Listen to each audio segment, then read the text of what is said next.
setelah mengalami kekalahan kayak gini nih, drafting mereka ternyata bergeser ke arah first pick. Prioritasnya apakah Kalea Arlott juga untuk Aurora? Arlott di ban. Kalea, udah Kalea. Oke. Udah jelas banget ini. Dan mungkin membahas Dr. Notes yang tadi Nevin bilang kan soal RRQ dan juga Onyx. Ya. Kalau aku malah bilang emang bukan cuma di ujung tanduk sih Nevin, tapi emang kayaknya worth it itu tuh untuk melaju ke babak selanjutnya dari upper ya. Karena ada chance dimana kalau misalkan menang dari upper 2-0 kita milih lawan. Dan apalagi lawan yang emang sudah terlihat antara kedua tim ini ya baru tanding ya tadi RRQ Hoshi. Iya. Lebih enak ya. Potential enak banget sebenarnya. Iya. Tapi gue penasaran sih, apa yang diinginkan oleh Aurora? Dia kenapa pindah ke first pick? Karena gue rasa tetap second pick lebih oke untuk mereka. Kalau memang mau Kalea, only jangan lupa nih dari keduanya, dari Super Friends ataupun dari Rosa, gue rasa kayak dua-duanya ini tipikal utility mid lane juga, dan Faramis itu mungkin loh, atau Valentina bahkan. Iya, untuk utility yang memang sering kali dibawakan sama mereka. Yang menjadi perbedaan adalah ketika Aurora ada di first pick, Povius justru muncul ke dalam list banning. Dan di sini dengan Baeksia Uranus yang sudah ditutup juga, kita belum melihat Isunshin berarti. Tapi jujur ini Aurora pakai banget loh first picknya.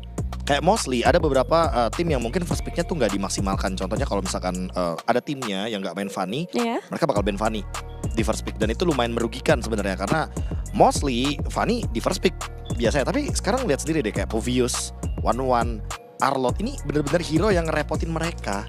Hero yang jatuhnya oke, respect bandnya satu ada Arlott. Tapi sisanya mereka tahu power dari Povius, mereka tahu power dari One. Ya udah, mereka maksimalin first picknya. Mereka ambil satu hero yang menurut mereka powerful dan yang sekarang terbuka adalah Kalea. Cuma kalau bukan Kalea ini yang menarik. Mereka mau lawan pakai apa coba? Badang kah? Tapi kalau ada Isunshin tetap Kalea kah? Menurut gue ya itu bisa jadi beda. Pertanyaan gue tuh kenapa dia nggak mau coba one-one-nya adu sama Kalea misalkan Isunshin first pick. Ya tipikal dari TNC gue rasa cocok banget sih dengan Isunshin. Main damager ya soalnya. Oh iya, farming gameplaynya sih yang gue rasa. Cara dia mainin Farlane, cara dia invade jungle, tadi nyuri jungle. Kayaknya cocok banget untuk Isunshin. Asal jangan sampai nanti Isunshin tiba-tiba menit 1 dapat purple buff lagi ya. Enggak, kalau itu sih udah itu udah terlalu owning pasti. Itu menit 6 udah kuat banget Isunshinnya. Itu kasus yang paling ekstrim sih tadi itu. Fredin King Kong anomali. Tetap kesel banget ya kayaknya Lim kalau ngeliat Enggak King Kong. kesel, cuman aneh aja gitu loh. Ada Fredrin loh, kok kagak punya purple. Oh marah, ngamuk be. Udah Parsha nih udah keluar ya dengan Kalea. Combo ya. Combo banget, dan kita tahu sendiri Kalea Parsha ini 2 hero mahal banget di MSC kali ini. Kita tahu sendiri di MSC at EWC ini bener-bener kayak lagi trendingnya pick off burst. Udah itu kombinasi yang nggak bisa dielakkan. Pick off-nya macam-macam juga ya sebenarnya. Kemarin sempat keluar jauh head juga. Dan ya mungkin nanti masih banyak lagi pick off yang bisa kita lihat. Tapi untuk melengkapi kehadiran Isunshin ini, gue curiga kiri kanan fighter nih be. Ya Ruby Gold Lane tadi kan udah keluar tuh. Ruby? Ya kan? Nah kan aku mencium. Tapi Gold Lane? Gold Lane Mencium atau bau. mana nih? Belum tentu, Belum tapi tentu, fleksibel. Bagusnya di pick atas. Jadi emang lumayan ngebingungin nanti untuk pick bawahnya. Oke, dijauh dengan Lancelot. gue ngerasa memang meta paling fit in dengan Isunshin jungle. Kiri kanannya XP Gold fighter. Ya, harus. Lebih nggak manja gitu Isunshinnya, jadi bisa fokus farming. Roamer dan mid lane-nya itu bisa fokus juga untuk menangin rotasi dari Isunshin-nya. Karena kalau misalkan gold lane-nya MM, ya pasti ada saatnya lah bantuin MM-nya jalan ke bawah lah, atau ada kena pick off lah, kena pressure lah, apapun. Kalau fighter itu akan lebih kecil chance-nya. Ya contohnya kayak tadi kan kita melihat tim Flash mereka membawakan Leomord Gold Lane. Nah, itu juga kan merupakan sebenarnya kombinasi yang paling bagus kalau emang mau ngebawain damager tapi di jungle. Jadi nanti fokusnya ya Gold Lane-nya biarin dia mandiri. Dia bahkan bisa nge-pressure dari awal. Ruby pun begitu. Ruby kan bukan tipikal hero yang ambush ya. Dia pasti bakal nge-pressure terus Gold Lane-nya. Jadi udah pasti bakal nguasain banget yang namanya Gold Lane. Oke, kalau udah kiri kanannya ke arah fighter kan, berarti itu kan akan lumayan tebal ya. Tipikal roamer yang bisa diambil berarti lebih fleksibel lagi, atau ada yang support bisa tapi tebel juga nggak masalah. Yang penting ada sisinya. Kenapa butuh sisi? Karena Isunshin itu ya cuma butuh pembukanya aja. Isunshin udah punya damage, udah punya segalanya. Dia sisi imun ada, dia efek stun juga ada, panahnya dia begitu jauh. Jadi paket lengkap, tinggal dibukain jalannya aja. ya gue lumayan setuju sih, fleksibel aja. Nggak harus support kok. Memang support bisa, karena kiri kanannya kan lumayan punya badan nih. Jadi dia bisa pakai support kayak Florin, Angela mungkin. Tapi nggak harus. Serius nggak harus. Dia bisa pakai roamer yang memang initiator atau yang benar-benar counter setup lah. Katakan kayak Kufra pun nggak masalah, karena depannya ada 2, nanti Kufranya bisa cari momen. Jadi ya Tigreal juga nggak reaktif masalah. aja. Ini Lancelot. Tigreal pun gak masalah. Jadi kayak dia malah bisa react apapun yang dilakukan sama Lancelotnya. Let's say Lancelotnya mau mengancam Misunshin, stop dulu, ada implosion. Implosion terus ada dari Kufra bisa juga kalau emang mau ya. Tapi kalau seandainya bukan dua itu ya, Ruby cukup sih sebenarnya. Buat pegang lance ya. Ruby buat pegang lance bisa banget. Apalagi dia jadi gold lane ya, itu sakit banget sekali dengan Wolf King. Oke, tapi dijawab dengan Glue. Apakah ini udah lumayan ya udah menguntungkan untuk Onyx Philippines dengan hadirnya Glue ini? Gue suka Glue-nya sih. Karena nebein Yisanshin menurut gue salah satu hero yang kuat tuh Glue. Gatot dan Edit. Tuh kan, fleksibel kan? Sih. Ya, Ruby Gold Lane. Ini dia yang aku suka ya. Ada aromanya, Be. Di hari yang kedua tuh udah langsung diperlihatkan bahwa emang meta sekarang, draft sekarang itu memang sevariatif itu. Tinggal siapa yang lebih berani untuk membawakannya. Karena menurutku dari kemarin tuh banyak loh kemungkinan kayak ini bisa di Gold Lane, ini bisa di ini. Nggak jadi. Iya, akhirnya ya gitu kayak ada tim yang berani banget nge-explore semuanya. Karena kalau nggak sekarang, kalau di knockout stage itu tuh terlambat. Terlambat ya. Nah, akhirnya Kalea ini dan yang Beatrix. tadi gue tanya-tanya, Be, kenapa ya orang-orang kok nggak main Beatrix ya, Be ya? Iya. Akhirnya keluar. Karena menurut kita berdua, ya? Kalea Beatrix, Franco Beatrix itu emang kombinasi yang gak udah bakal pas, bisa diganggu gugat. Itu udah perfect combination. Oke, jadi game ketiga Onyx atau Aurora? Aku Onyx masih combo KB Kalea Beatrix. Profesor KB? Aku suka Ruby Gold Lane lah. Aurora dong, let's go. Oke, let's see. Ini dia untuk game yang ketiga, match point untuk kedua belah tim. Bersama Castle kita ada Pak Pulung dan juga Aul. Terima kasih. Ini dia game yang ketiga akan seperti apa lagi hasilnya ya setelah tadi. Game yang pertama Aurora menang telak. Game yang kedua ada perlawanan tapi Onyx Philippines yang akan mengambil kemenangan tersebut. Yap. Dan game ketiga Match point match point Ul. untuk keduanya ya. Tapi secara draft sih dari Onyx Philippines cukup solid ya. Ya. Follow up Kaleanya sangat pasti dan Rosa masih dengan Selena-nya. Masih. Dia mau push MMR apa? Riot nomor 1 Selena kan. Oke. Nah, udah ganti soalnya dia di sini server sini. Tapi buat ngeliat dari game 1 mungkin Selena-nya memang works banget karena kan kebetulan lawannya tank jungler kan. Ya. Itu akan mudah ditarget. Shit. Nah, yang ngebedain sekarang Lancelot yang licin banget dari King Kong. One of the best Lancelot yang dimiliki sama Philippines juga kan. Ya. Ada di King Kong. Dari tadi juga bagus banget kan dodge-nya, penggunaan Tonrose-nya. Ini Aurora galak lagi, Super Prince didorong mundur. Harus, karena kalau nggak galak ya Selena kan cuman mbak-mbak bawa lele biasa aja kan. Mbak bawa lele baik. Gimana kalau nggak galak kan susah gitu. Gak gara-gara tadi nih. Sulit. Tadi susi, sekarang sulit. Double kill. Oke. Nah. Terima kasih untuk bahan seminggu ke depan dulu. Cukup lah. Let's go. Saya pamit. Ini juga di tempat dari Godland ya, masih ada Mayem ya teman-teman semua. Ada Mayem aja. Soalnya susah juga sih gimana caranya buat main agresif ngelawannya juga Lancelot yang licin banget kan. Sementara Brusco tinggal cap cip cup aja nih. Siapa yang mau diangkat? Follow up-nya pertama mau main sama mid boleh. Mau main sama gold lane juga ada. Gas. Terutama yang paling penting adalah tak ada purify di antara kita. Ini deh nikmat banget ya. Udah fix pasti bisa banting. Bisa. Fix pasti bisa banting. Cuma satu lagi Ul, follow up-nya itu Ul. Kanan kirinya udah enak semua Ul gitu loh. Sangat ya. Apalagi juga ngelihat dari Aurora Gaming bisa dibilang untuk damage deal satu-satunya nih yang tertinggi dari TNZ. Itu bakal kalau udah ke zoning sama Kirk juga bakal sulit. Ya. Ini numbangin Kirk aja bakal susah banget loh. Cuman TNZ kayaknya. Sama Lunar lah kalau dia emang bikin sedikit damage dengan mungkin Starlium side. Oke. Tapi mereka emang benar-benar masih nahan lagi semuanya, belum ada satu gebrakan yang emang dilakukan dan TNZ galak banget sambil cari informasi tuh kayaknya tuh maju-maju tuh. Berarti ini udah 3 hero yang berbeda buat TNZ ya. Oke, dan ada sebuah pergerakan tadi sepertinya karena sekarang TNZ diusir jauh banget ke area belakang dan first blood tercipta. Super Prince menjadi korban tapi turtle-nya berhasil diamankan. King Kong masih bisa menggocek tadi lele yang dilemparkan dan sekarang Lunarnya tertinggal kembali di area belakang dengan dikeroyok 2 orang sekaligus. Dan Apex 47 kembali hadir memberikan backupan selamat semuanya. Yap, dan ternyata objektif dari Sigi Boom adalah juga memberikan cancellation terhadap Feeder Eye Strike ya. Tadi di belakang Super Prince-nya juga hilang seketika. King Kong yang dapetin retribution on point dengan Phantom Execution ya, tapi Brusco? Yap, itu dia sedikit lagi. hampir ya. Cuman masalahnya tadi yang dilakukan oleh si Gibum juga punya resiko yang sangat besar kan. Sekali dia jalan aja ke sana, coba lihat di bagian bawah. Platingan sisa segitu. Waduh. Sakit banget. Sakit banget dan Kiara harus mundur Ini harus sih. diterusin sih. Lanjut ya, karena Nah. Kiara harusnya mundur dulu, tapi ingat Bennett Rage ini kan clear-nya cepat. Ya. Rosa. Solo kill from Super Friends yang begitu baik. Yap. Dan susah banget sih kayaknya untuk Selena di game ini juga. Ya.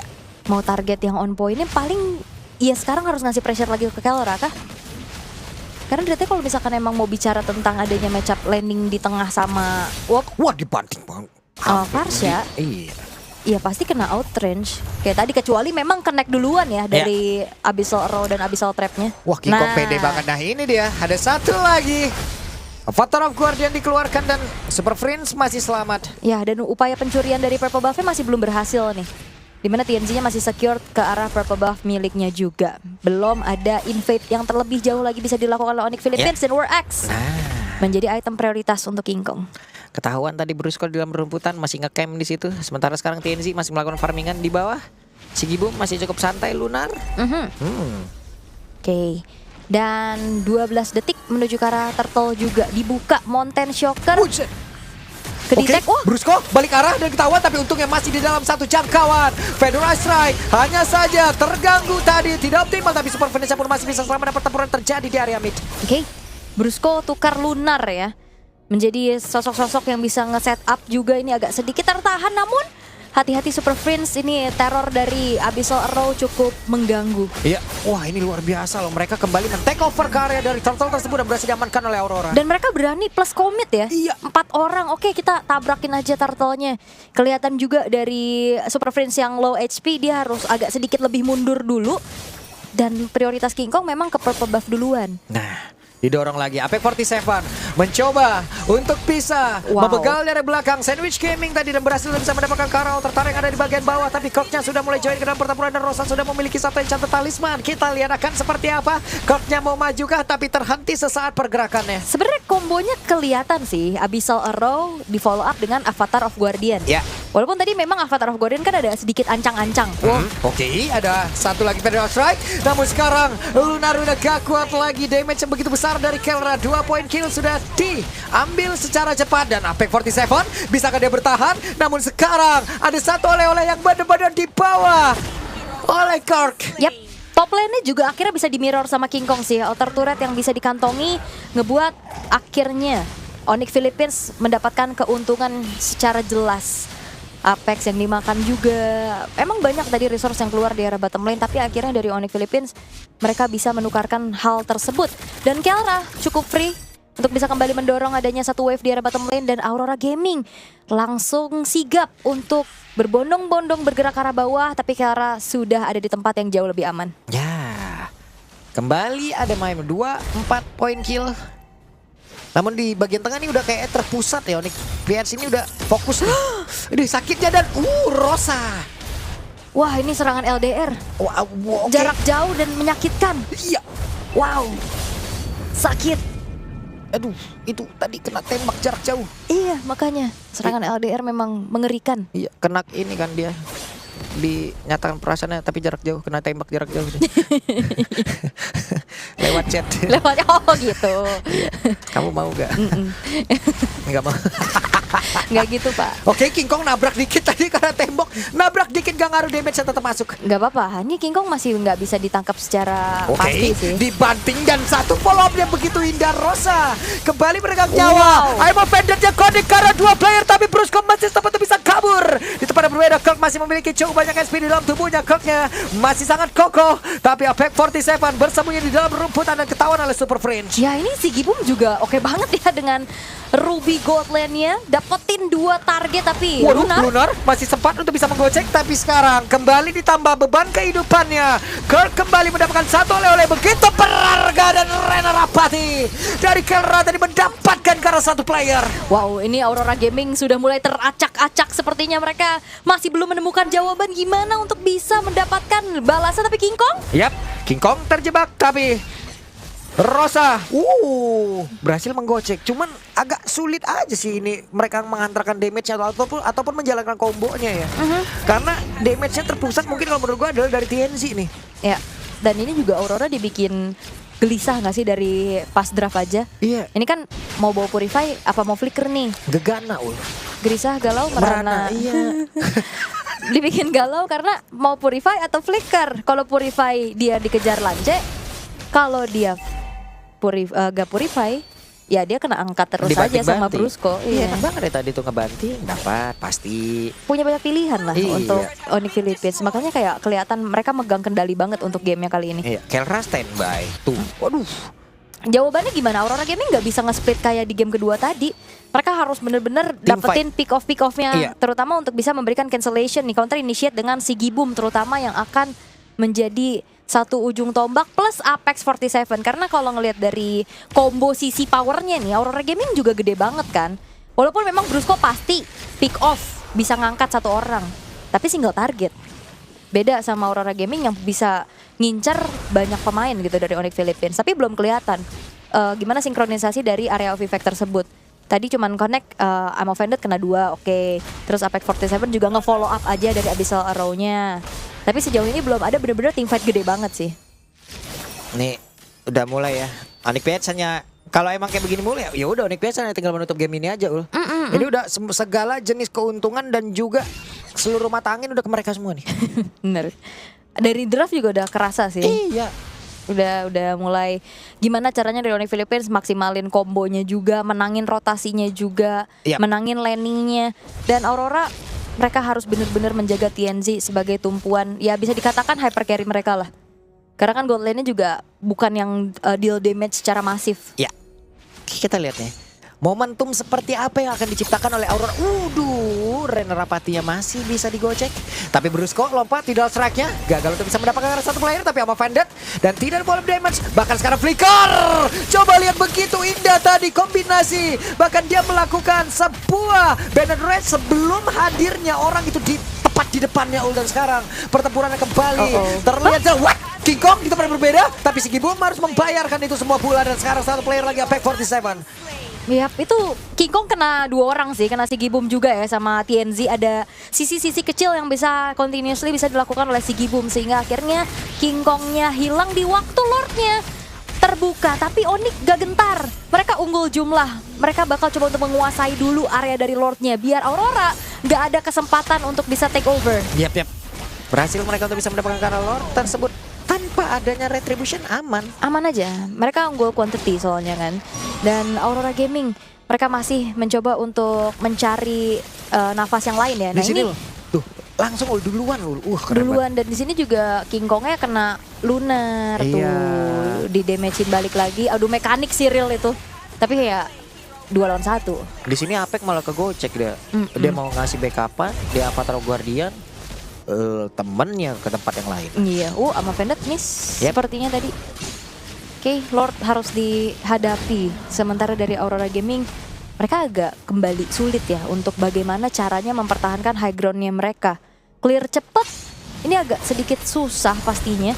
Dan Onyx Philippines, Kirk aja di depan, ini PR banget. Apalagi serangan jarak jauhnya ini loh.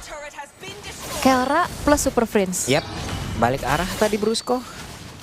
Namun di bagian bawah coba lihat tuh Apex 47 ngadepin 2 orang susah banget. Wait, Tonrosnya wah sakit banget sih ini. Lancelot King Kong kayaknya udah mulai bisa masuk radar juga untuk di MSC sekarang ya. Iya.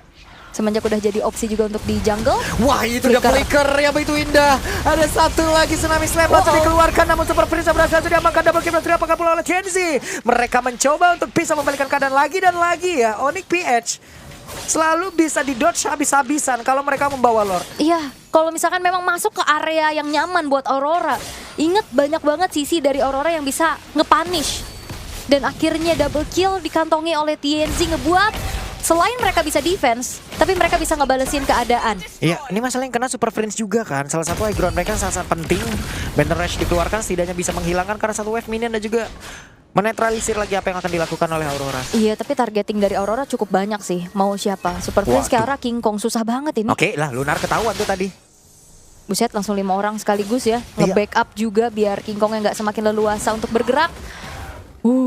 Perlawanan Aurora Gaming ini udah mulai kerasa sih. Bener-bener nunggu banget untuk TNZ-nya punya item yang mumpuni. Karena kalau ngintip dari itemnya, 3 sudah selesai dari Hunter Strike, Endless Battle, dan juga Blade of Despair yang harusnya akan menuju ke arah Malefic Roar. Ya, karena kalau mau dari Ruby menjadi orang terdepan yang untuk melakukan inisiasi juga dibilang tebal dia enggak. Tapi untuk memiliki regen SP yang sangat tinggi, iya. Kan mainnya lifesteal kan? Iya. Oke. Tapi kalau emang ditahan terus-terusan sulit juga tuh. Si Halberd udah ada, Glowing One ada, Glowing One udah ada, Domi ada. Domi juga udah ada. Iya. Segala aspeknya udah dibuat gitu. Makanya kayak mungkin bisa dikatakan untuk Sigibum hit or miss juga gak sih? Iya. Kalau misalkan dia nggak kena untuk inisiasi Ammo Vended-nya, ya dia bisa akhirnya nyerahin nyawa aja. Karena kan dia pasti ada di depan kan. Tinggal gimana cara dari follow up-nya juga. Dan Lord sekarang sudah memanggil keduanya untuk berkumpul secara beramai-ramai pastinya untuk memperebutkan Lord yang sudah ter-enhance. Yap, TNZ akan masuk lewat atas karena Brusco sekarang perlahan tapi pasti mulai mendekati. Oke. Udah kebuka juga di mana positioning dari Onyx Philippines ya, terutama dengan adanya Mountain Shocker. Walaupun gak ada damage, tapi ini informasi telah didapatkan. Wah, mau di take over kah? Ada satu lagi Federal Strike dikeluarkan dan Konsil terdengar akan seperti apa lagi nih. Tapi Brusco dan sekarang Avatar Guardian berhasil didapatkan dan berhasil langsung mendapatkan ke arah King Kong. Namun sekarang Lunarnya langsung menggila pula. Back 47 shutdown tercipta dan TNC menghilang. Walaupun sekarang shutdown pun langsung diambil pula tadi oleh Sigibum. Tapi setidaknya mereka menghilangkan satu damage dealer begitu mengerikan yang dimiliki oleh Onyx PH. Kelra save the day, tapi Rosa Super Friends membalaskan akhirnya Super Friends yang hilang 3 tukar 3. Walaupun Lord jatuh ke tangan dari Onyx Philippines, tapi lihat tabungan-tabungan yang akhirnya pecah ngebuat gold lead yang sempat dipegang sama Onyx ini disusul. Dan lihat Sigibum, dia kuat banget untuk mukul balik Kirk. Dan ini dia instant replaynya, commit connect ke arah King Kong. Dan di sini Kelra berani banget sih, dia flicker the real adu mekanik, tapi Kelra punya lifesteal yang lebih tinggi dengan basic attack Nibiru yang dipegang juga. Sakit banget Nibiru. Bukan cuman dapetin shutdown TNZ, tapi dapetin Lordnya juga. Iya. Kelra save the day. Kelra save the day, luar biasa. Gatel pala Apex langsung. Langsung walah. Walahi gitu. Padahal tadi udah bagus banget. Kombonya memang dari awal yang diharapkan sama Aurora kayak gitu ya. Iya. Abyssal Row, Avatar of Guardian. Dan tadi bener-bener jackpot banget, dapatnya langsung ke arah King Kong di saat setup Lord. Dan akhirnya komit. Tadi nggak sempet bahkan ngeluarin Tandros aja nggak ada. Iya nggak sempat. Banyak banget katanya banting juga tadi sama iditnya Wei. Berhasil menarikkan satu player tapi terlihat tadi Federal Strike udah langsung dikeluarkan dan Bestar yang ada di bagian atas harusnya udah bisa dihancurkan kah, dan benar sudah dirubuhkan. Sudah dirubuhkan tapi Wait, tidak strike. Bisa selamat sih ya untuk Aurora Gaming, hanya hancur satu base turret aja. Ini goldnya udah mulai dipersempit lagi gapnya. Tapi Aurora mereka tidak gentar karena udah kumpul lagi 5 pemain mereka dan 3 lane push akan dimaksimalkan. Yap. Yang gua nggak menyangka dulu bagaimana peningkatan dari Rosa dan kawan-kawannya loh. Oke lah, nama timnya udah berubah-berubah gitu. Tapi kan sosok-sosok player di dalamnya ini aja kan. Tapi justru itu nggak sih yang masih menjadi motivasi, kayak mereka udah berapa kali appearance di international scene tapi belum pernah grand final gitu. Kayak kita zaman SMA misalnya kayak bikin grup band gitu. Wah, 1 bulan bisa berubah-berubah tuh namanya kan. Namanya personilnya apa gimana gitu. Kita ikut festival ini, namanya ini gitu. Besok rubah lagi. Ini komit sih ya. Tapi ini mereka loh, namanya boleh berubah tapi sosok ini dan permainannya gitu loh. Ini mau yang mereka ajar Onyx Philippines gitu. Yang dimana mereka juga super family kan. Chemistry-nya udah terbangun sejak lama juga. Oke. Tapi untuk sekarang dari Onyx Philippines mereka akan kembali membangun setup ya. Seperti apa nantinya untuk mengetuk pintu defense dari Aurora Gaming, terutama untuk King Kong yang akan menjadi target selanjutnya. Mau King Kong apa, tapi TNC mau ngejar Gil kah? Hati-hati TNC. Berani banget loh dia dalam posisi lagi lumayan defense. Dia ada di posisi yang cukup jauh. Sampai sana loh. Tapi Onyx juga nggak mau yang kepancing sih. Karena TNC yang coba untuk keluar dari area-area persembunyiannya nggak dikomit balik juga sama Onyx Philippines. Karena lumayan berbahaya. Oke. Flicker itu dia. Ada satu trigger tadi yang udah dilakukan dan Apex yakin mau lihat situ. Nah, kalau kita bicara tentang tadi dari awal, Brusco enak banget targetnya nggak ada Purify. Sama halnya dengan Rosa. Nggak ada Purify. Ini dia nih, sulit dan akhirnya ditarik ulur dulu. Gimana caranya memainkan Kating di area dari Lord ini dengan cukup disiplin ya dari Onyx, dan itu dia Starlium Sight yang seperti aku katakan dari awal udah secure di tangan Lunar. Udah masuk ke menit segini ya. Dan Lord Evolve Lord yang sangat berharga. Menit 18, akhirnya kita ketemu dengan Lord yang ter-evolve. Tapi ya karena ini Lord Evolve, jadi eksekusinya juga nggak bisa cepet-cepet. Harus bener-bener ya mungkin cari orang dulu, dapetin poin kill dulu untuk bisa memastikan quantity playernya unggul. Agar tidak terlalu ngegambling nantinya. Oke, Sigibum ada di area mid, back 47. Harusnya Avatar of Guardian sudah ada kembali. Sementara Flicker yang dimiliki oleh Kelra masih 1 menit. Masih 1 menit, oke. Tapi itu informasi yang harusnya juga udah dihitung ya sama Aurora Gaming kalau emang mau komit ke arah Kelra. Ini sekalinya Purple Bomb mau diambil, waduh TNZ dan kawan-kawan langsung mendekat loh. Langsung berkumpul ya? Reset lagi. Request backup, udah kayak gitu. Di spam. Kan mereka bisa ngomong. Oh iya. Mereka bisa ngomong. Kadang biar cepet aja. Iya biar cepet aja ya. Kayaknya lebih cepet ngomong ya. Backup. Oke, tapi untuk sekarang goldnya udah lumayan imbang sih. Yang ngebuat ada sedikit keuntungan dari Aurora adalah lane jauh yang masih aman. Ya. Karena base turret yang hancur ini masih berdekatan dengan hadirnya Lord. Sama areal dari Lordnya ya. Jadi bisa dikontrol dengan cukup baik juga oleh Aurora. Tapi mereka pegang duluan loh sekarang nih, bakal dipancing pemain-pemain dari Onyx Philippines untuk ya kita team fight aja, kita culik satu dan konsil terdengar. Tidak strike-nya, nggak jadi. Oh, Dan Apex kehilangan coba buset ditampol Kirk aja kayak gitu ya. Impact ya. Tadi kena Curse of Crow juga sih, lumayan ya. Ada burst damage yang cukup menyebalkan. Dan ya, bawahnya udah mulai kedorong dari Aurora. Inner turret akankah hancur? Karena udah lumayan numpuk nih wave minionnya. Oke. Hancur sih harusnya inner turret bawah. Dan Kirk sudah semakin mepet lagi ke dalam area defensif. Tapi di bawah hancur. Oke, masih diterusin. Lordnya kereset kembali. King Kong mundur lagi. Lunar udah dapat posisi cukup baik. Entah itu ketahuan apa tidak. Tapi setidaknya nih keluar. Lihat Rosa di mana dia. Oke. Dia benar-benar buka angle-angle dan di posisi yang cukup berbeda. Yap. Tapi sekarang Super Prince berhasil untuk bisa mendekat dan Federal Strike dikeluarkan. TNZ kehilangan cukup banyak HP dalam tubuhnya. Oke. Dan mengetahui TNZ-nya low, harusnya Lordnya akan dikomit oleh Onyx sih. Wah, ini enak banget, informasi yang begitu baik. Dan TNZ ada di bagian belakang, masih berusaha untuk bisa melindungi. Dan sekarang Lordnya berhasil diamankan, tapi Kelranya down. Bahkan double kill tanpa adanya kehadiran dari TNZ di situ. Dan sekarang bisa Aronya udah mulai connect pula ke dalam tubuh dari Brusco. Bisa Brusco kehilangan dari Immortalnya, bisa Aronya connect kembali. Brusco satu terakhir dan this is Aurora Gaming membuktikan kalau mereka bisakah menutup game ini dan sedikit lagi selesai. Aurora Onyx Philippines, mereka terbuka celahnya dan kuda hitam dari region Turki. Aurora Gaming berhasil membekuk sang juara dunia 2-1. Siapa yang menyangka? Mungkin banyak prediksi di luar sana mengarah ke Onyx, tapi Aurora Gaming menunjukkan mereka banyak celah. Wave bawahnya juga tadi base turretnya hancur. Wow. Komit ke TNC. Oke, apa yang terjadi? Jadi langsung saja di our panelist studio. Let's go bedah semuanya. Wow, Pak Pulung, awal ini kita juga sama speechlessnya melihat apa yang terjadi di game yang ketiga. Karena jujur awal dari Onyx Philippines tadi lumayan menjanjikan, tapi sebenarnya berubah di mid game. Dibilang kaget enggak juga sih semenjak di match 3 game 1 tadi ya. Match 3 kita kan lumayan dikejutkan dengan bagaimana Onyx yang benar-benar kalahnya seperti itu di game yang pertama. Semenjak itu baru aku nggak kaget kalau ngeliat di game yang ketiga karena targeting, timing sama mungkin raw dari Rosa ini juga sangat mematikan sekali ya. Kayak The Queen bener-bener maksimalin banget gimana potensial dia dengan main flank dari tadi. Kalau lihat King Kong kena lele, Super Prince keganggu, Kelra kena lele juga. Dia no way to run. Gue ngerasanya ya ini memang ada sedikit meremehkan sih jujur ya. Mereka nggak seobjektif seperti biasa Onyx PS gitu loh. Laning jauhnya nggak terkontrol dengan baik. Bahkan mereka beberapa kali kalah di laning jauh. 3-2 nggak ada. Objektifnya juga kayak bingung ketika nih Turtle ada. Mereka bisa kill, mereka bawa Kalea dan Beatrix gitu-gitu nggak.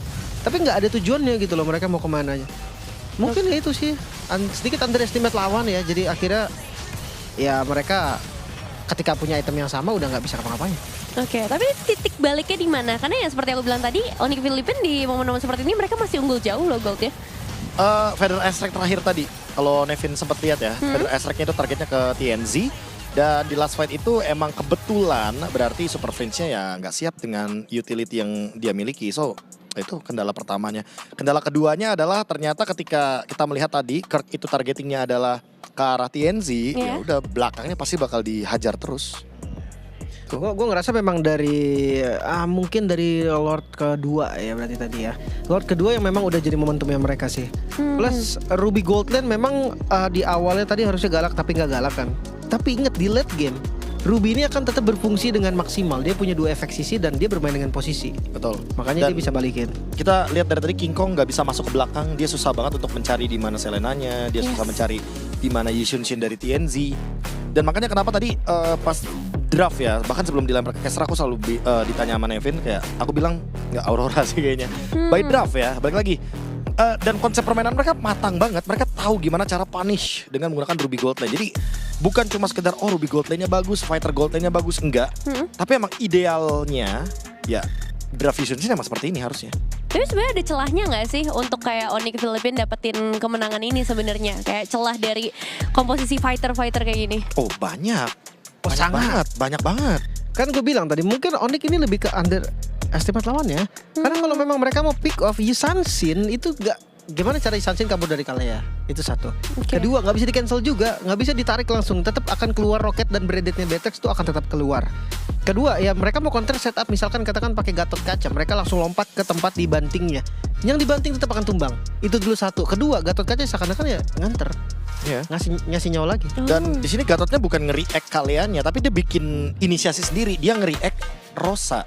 Apex selalu loncat ke siapapun target yang kena bisa arrow. Itu menurutku udah kayak oke, kita udah tahu job desk-nya ngapain, kita udah tahu targetnya siapa. Siapapun yang kena dia makan. Jadi targetnya nggak main-main loh. Mau itu depan sekalipun, kayak tadi kita bisa lihat Brusco aja, ya dia makan ujung-ujungnya. Jadi menurutku di sini emang gameplay dan playstyle-nya dari Kaleanya udah tertutup. Mungkin satu referensi game kedua itu udah cukup loh buat mereka ya, membaca bagaimana cara Onyx Philippines berpikir dengan front to back. Iya ya, ini pembacaan yang sangat cepat dari Aurora bisa dibilang. Dan kalau kita ngelihat dari key playersnya, kembali lagi akan melihat nama TNZ sebagai rich guy. Tapi ada Super Prince sebenarnya menjadi the carry karena damage deal-nya ini nggak main-main ya. Ini kalau ngomongin damage deal udah pasti ya. Tapi jujur emang kayaknya semenjak di game yang ketiga, apalagi yang Lim bilang, marah nih. Tapi emang beneran marah sih kayaknya. Super Prince-nya beneran marah karena ngamuk. Dia dari tadi landingnya bener-bener kayak dibully banget kan sama Selena. Jadi ya menurutku wajar. Oke. Tapi permasalahan tadi gue nggak sempat lihat. King Kong itu masih build damage kalau nggak salah ya. Iya. Itu menurut gue juga nggak adaptasi sih. Maksudnya ya beda game kan. Lancelot bikin damage. Ya nggak bisa ngapa-ngapain gak sih akhir di late gamenya. Ya.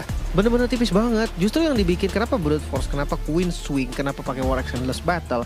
Yang dicari apa sustain dan Cooldown. pasifnya Cooldown. itu lebih enak, cooldownnya lebih enak. Jadi banyak banget keuntungan sebenarnya ya untuk Lancelot yang bikin hybrid. Dan gue ngerasa King Kong kayak nggak adaptasi gitu loh.